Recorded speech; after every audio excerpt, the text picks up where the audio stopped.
For our coverage today of the United States Supreme Court, we turn our attention to an illegal immigrant who is facing deportation and interested in, perhaps not being deported so much. And we are going to cover the law as it relates to this. This is the case of Santos-Zacaria versus Merrick Garland, in which we cover this deportation proceeding and the laws it relates to deportation, a topic that's always of interest in the United States. Let's learn a little bit more about how deportation works in the United States. The petitioner, who goes by the name of Estrella, is a non-citizen in removal. In other words, they're an illegal immigrant, and we'd like to kick them out of the country. Those are what those words mean. Non-citizen, illegal immigrant, removal. We'd like to deport them. Okay. She sought protection from the deportation, which an immigration judge said no. No, you deportate. We're deporting you. She appealed to the Board of Immigration Appeals, which said no, we're going to deport you. She then filed a petition for review in the Fifth Circuit, alleging the board had impermissibly engaged in fact-finding that only the judge could do. So this is a division question as to what different courts do. So trial courts do fact. Courts of appeal do law.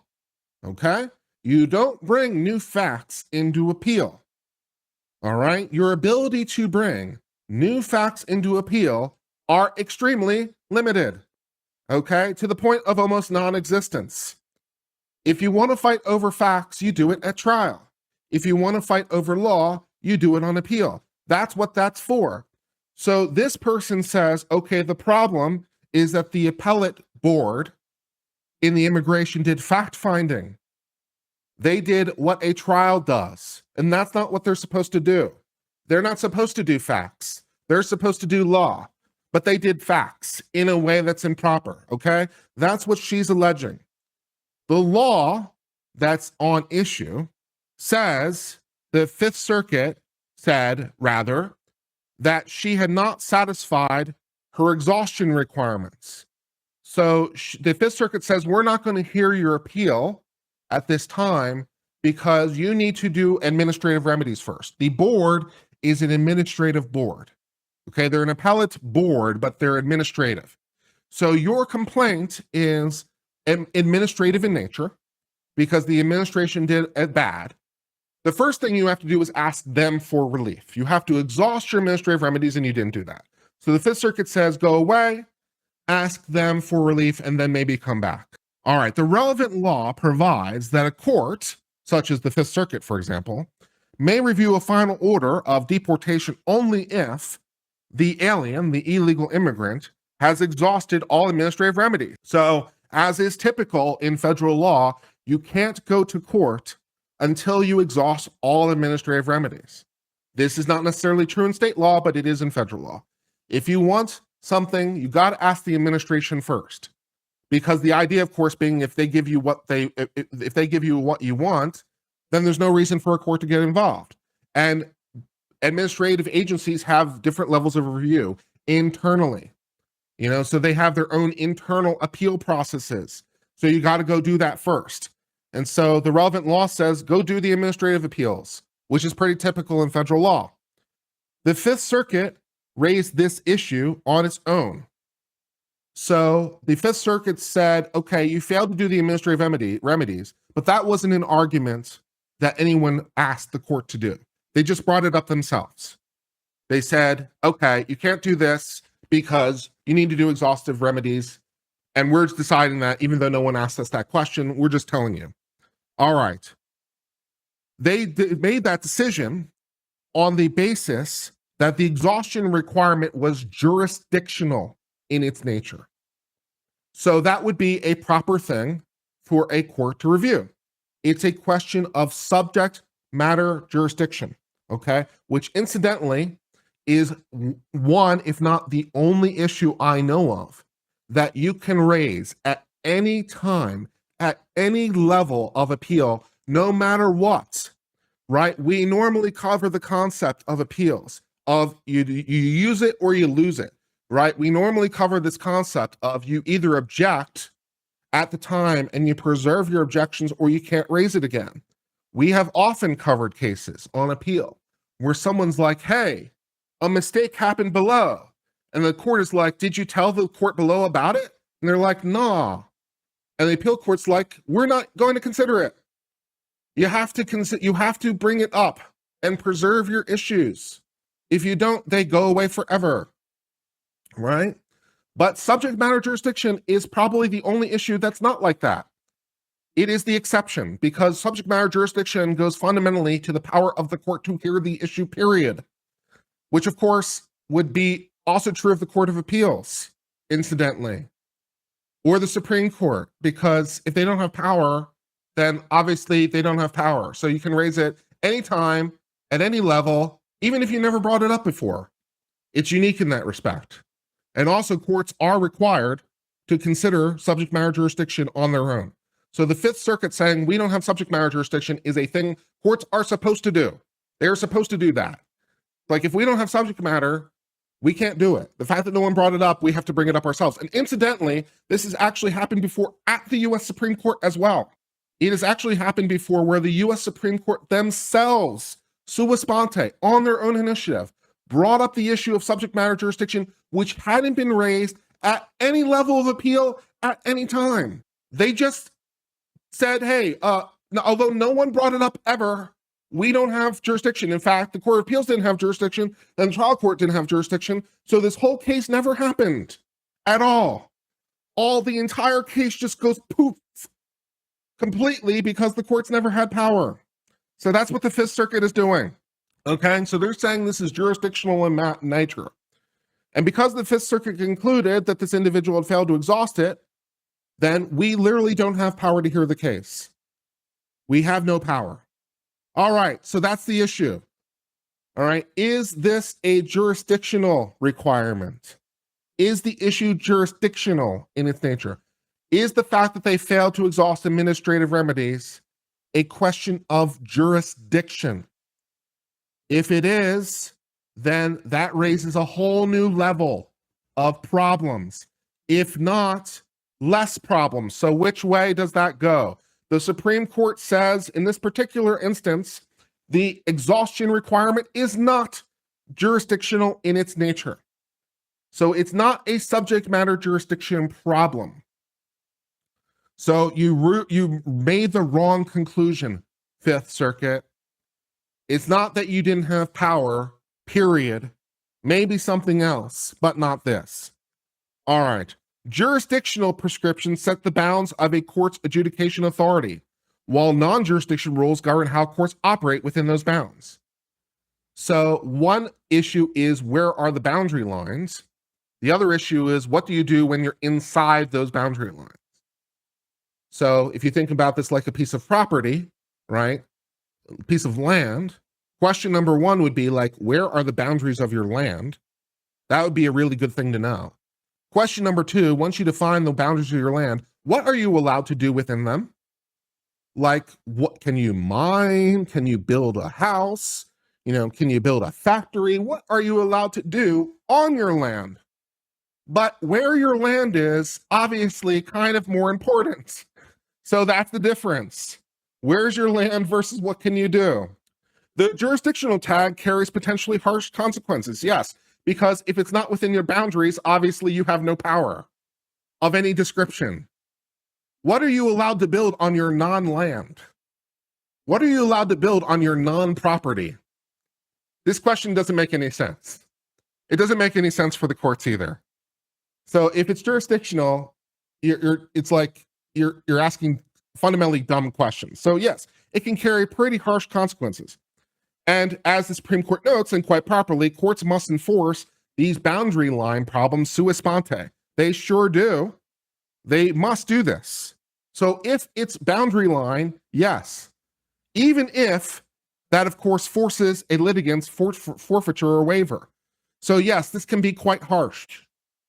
Because if the court doesn't have power, then a litigant might get really, really screwed. But if the courts don't have power, they don't have power. So this can be pretty harsh. To ensure courts impose these consequences only when Congress has done so, We say it's jurisdictional only if Congress makes it clear it's jurisdictional. So we try to avoid this particular harsh consequence because it can lead to a nasty problem. The relevant law lacks a clear statement that this is jurisdictional in its nature. First, exhaustion requirements are quintessentially a claim processing rule designed to promote efficiency. So it's more how to go about it than what you can do. This is more how than what. Treating the exhaustion requirement as jurisdictional, like what, would disserve that interest. Secondly, the language differs substantially from more clearly jurisdictional language in related statutory provisions. So, of course, some statutes are jurisdictional. The idea that this is like inherently absurd is not right. This is something that Congress does do often. So they are, simply saying that it wasn't what Congress did here. Congress sometimes say that no courts should have jurisdiction to review certain matters, which they can do because different courts hear different kinds of things. And certain subjects go to certain courts. And sometimes Congress wants appeals to be done this way, and sometimes they want to be done that way, and sometimes this court, sometimes that court. So yeah, that's pretty frequently. Taken together, these two features that we see in other statutes but not present here says that this is not jurisdictional. Given this standard that we need to be clear because it's really harsh if we do it, so we're going to avoid it if we can. So given the we want to be clear standard, the government offers no persuasive reason why we should depart from that here. So the government isn't saying, oh, it's really clear. Somehow you're idiots, you're misreading it. No, they're saying, no, it's implied somehow. And the Supreme Court says, okay, that's not good enough. And the government says, okay, well, it should be good enough here for these reasons, right? You should make an exception. This should be jurisdictional. And the Supreme Court's like, no. So merely that a statute addresses a court and describes review does not necessarily mean that that's jurisdictional. No.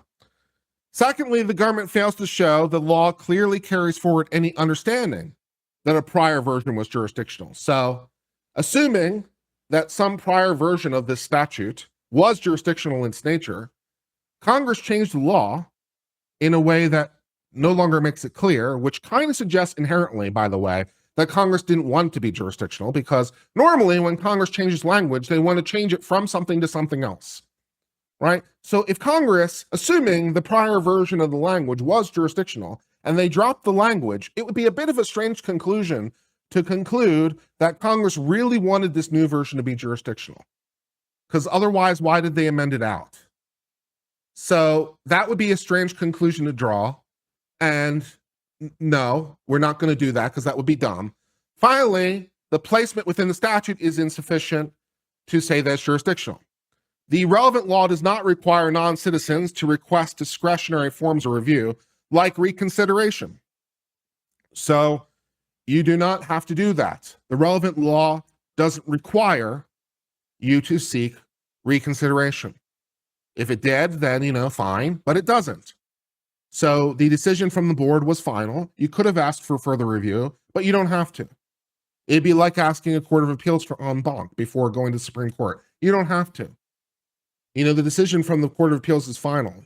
You can ask them for further review, but you don't have to. Reconsideration of the board, of course, is discretionary, much like an en banc review from a court of appeals would be. Board reconsideration is therefore not available as a member of right. Therefore, it can't be required to pursue it. Fair enough. The government cannot show that exhausting remedies available as a right requires the board seeking reconsideration. The government emphasizes that the non-citizen's right to file a motion to reconsider, but right to request discretionary review does not make that a right. You have the right to ask, but not the right to get it. Nor does the relevant law draw a distinction suggested by the government between those remedies made discretionary by statute and those of regulation. Which also would be kind of strange. If a statute says, yeah, you can do this, or a regulation says, yeah, you can do this, either way, it's saying, yeah, you can do this. Why would one be mandatory and one not? That doesn't really make sense. In addition, although the decision as to whether grant review is reviewable for abuse of discretion, it's still discretion. So, it's still optional. If you exercise the option, the court has to grant it under the standard of abusive discretion. But it's still optional. It would be like me going to, I don't know, get a driver's license, for example. Nothing requires me to get a driver's license. I cannot get a driver's license if I want. But if I decide to go apply for a driver's license, the government has to, decide to do that or not with standards in mind. And if they say no, then there's a way to review it. But that doesn't, like in the first instance, make it not optional. It is optional. If I exercise the option, the government, is bound by rules, but still optional. Yeah.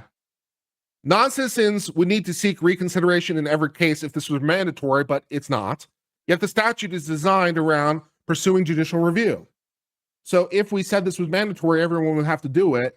And if we did that, then obviously there would have to be a lot more requests, and that would be bad because that would put a burden on the board. So that would also be dumb. And the courts would be flooded with pre-consideration petitions for review. So it would also put a burden on the courts, which would also be dumb. Alerts to problems with requirements for non-citizens to always seek reconsideration. The government instead says that only sometimes. Oh, okay. So we're going to solve this problem by saying, okay, it's only mandatory some of the time. Yeah. When the non-citizen is raising an issue not previously presented to the agency. But seeking reconsideration does not qualify as a remedy, because it's not. That's dumb. Instead, it does not qualify at all. The government's approach would not fix the problem of producing pointless, unexhausted petitions and would introduce practical difficulties. Yeah, and the United States Supreme Court is unsurprisingly unanimous because this sounds really, really dumb from the US government. This sounds exceptionally dumb. So, no, none of those things. Thus, that brings us to the end of the discussion of Santos-Zacaria versus Merrick Garland. Santos-Zacaria is an illegal immigrant, and the government would like to deport them. The person who's being deported complains that the Board of Immigration entered in new facts that the immigration judge did not consider in a way that's improper. So they brought in new facts into the appeal, which you're really not supposed to do. And to the extent you can, it's extremely narrow. So they did it bad. The board said go away, but she didn't ask for reconsideration before going to the Fifth Circuit. So the Fifth Circuit said, we can't hear this. And the Supreme Court says, yes, you can. So, yeah. So this will be remanded back to the Fifth Circuit Court of Appeals, which will have to consider the actual legal issue in play. Namely, did the Board of Appeals do a bad? Did they do something they weren't allowed to do? Did they bring in facts in an improper way? Did they screw up? So they actually have to get into the legal issue, which I don't know what the answer to that question is. I don't have a clue, but they would have to actually look at it. So that's what happened, and that brings us to the end of discussion of this case.